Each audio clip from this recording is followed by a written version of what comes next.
Well, the Jays heading to Dodger Stadium now after a pitcher's duel of all duels for Game 2 of the World Series. Let's take a look at some of the highlights. It wasn't an offensive output, that's for sure. Not like Game 1, top of the first. Will Smith ripping a single into center field. That'll bring home Freddie Freeman. L.A. goes up 1-0.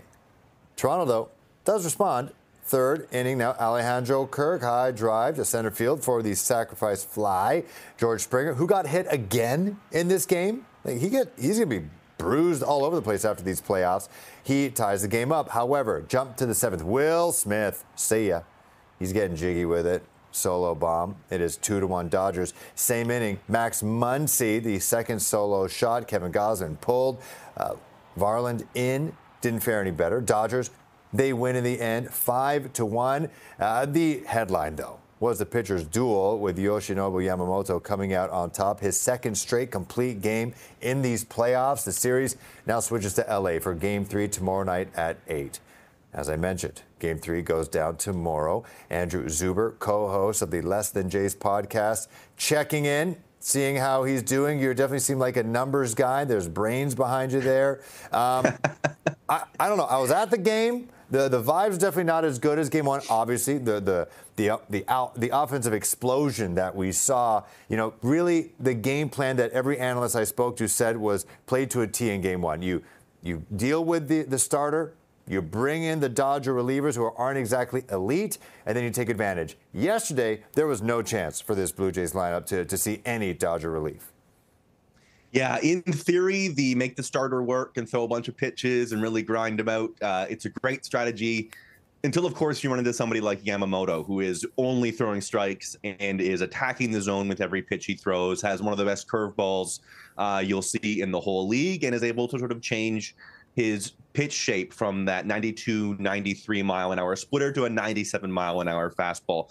They tried to grind those at-bats out, but he was just too good. It's one of those ones where sometimes the simplest answer is the right answer, and they ran into a really, really great pitcher. Gausman himself was quite good last night, but it was going to be a matter of who blinked first. And, for all the talk this postseason has been about how early pitchers are being pulled, it was an old school throwback type performance, seeing a guy throw a complete game in the World Series. You don't see it a lot nowadays, and you almost have to appreciate it if you weren't depressed by the team that it came against. Yeah, and so with that, with Blue Jays watching this as they head to Dodger Stadium now, Tyler Glasnow again to start against Max Scherzer. Do you think that the Blue Jays bats, they're not dead? It's not like Game 1 and 2 against Seattle in the ALCS. Do you think that it's reasonable to think that they could bounce back? Absolutely. We've seen it all year long. We've seen it in this playoffs. They looked pretty left for dead through 2 games against Seattle. It's going to be a matter of taking it one at bat at a time, taking nothing for granted, being willing to pass the baton, being willing to do the little things, and the strategy remains the same. The Dodgers bullpen isn't getting any better as they move on. There is not going to be any easy pitcher matchup. That is, before the series started, that was the headline matchup. It's that Dodgers starting pitching against that Blue Jays lineup.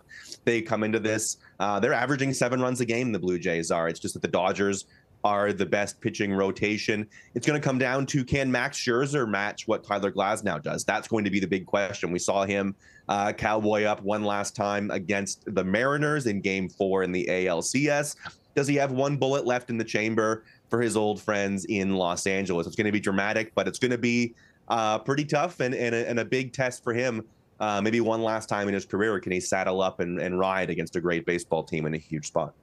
And, let's talk about Bo Bichette. He didn't get to the starting lineup, but he was put out there in pinch hitting. That was a tough position to be in, unless you're Addison Barger in Game 1. Do you think he doesn't seem right? Like, while that double play at second base looked pretty amazing, he also looked really stiff, and he was walking gingerly. Do you think he's going to see his playtime increase or decrease here on out? You'd like to think that every day he gets a little bit closer to being a full-powered version of himself. I don't think it's a great sign that they decided he couldn't play a back-to-back. I don't think there's anything about the matchup particularly that inspired the inability for him to play a full game yesterday. It does seem like, it had been 7 weeks since he had an at-bat before Game 1. And I think you're looking at this and saying they are trying to get the most that they positively can out of him. And that doesn't seem to be the ability to play a full game. Only played 6 innings in game 1, only played the back half of game 2. You'd like to think another day off, a transatlantic flight or transcontinental flight. That ability to rest up, is he going to have enough time? It's now 3 games in 3 days. They're playing Monday, Tuesday, Wednesday in Los Angeles. We will see whether he's in that starting lineup on Monday. Because it doesn't seem like they have full confidence in him to be the middle of the lineup, absolute anchor that he needs to be. But, postseason history is littered with guys playing through an injury and having big moments. So you can always cross your fingers and hope for sure. Yeah, you know what? Maybe, it's 30 degrees in Southern California. They're there for a couple of days. Maybe it keeps the knees nice and loose and sweaty or something. Maybe that can help out. So what are your thoughts about this 3-game slate right now? It's always have to take one day at a time, but it's like a 3-game series in LA. Do you think the Jays can win at least one? Yeah, that's the hope. They need to just get in there and get themselves one win. Yeah, listen, it's not going to be easy. They're going to be in tough. The Dodgers are going to have the pitching advantage. Shane Bieber and Shohei Ohtani. You talk about a Showtime Game 4. That's going to be really exciting.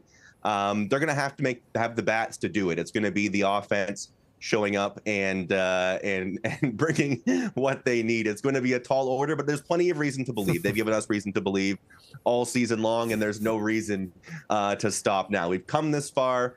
We may as well keep going further. All right, I think your child wants your attention. Maybe breakfast. I don't know where you are stationed. That's the best part. That's the best part about all this. We're working from home. You're doing anything. Hello, what does your kid think? Jays in 6? Jays in 7?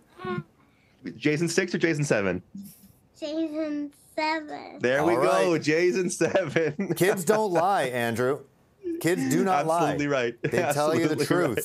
All right, so I hope he's ready for Dad to be locked in on a Game 6 on Halloween. I don't know what I'm going to do. I need to do something about that. All right, Andrew Zuber and Child, you're a co-host of Less Than Jays podcast and a dad. Thanks so much. We appreciate it. Enjoy. Thanks. Thank you. Yes, sir.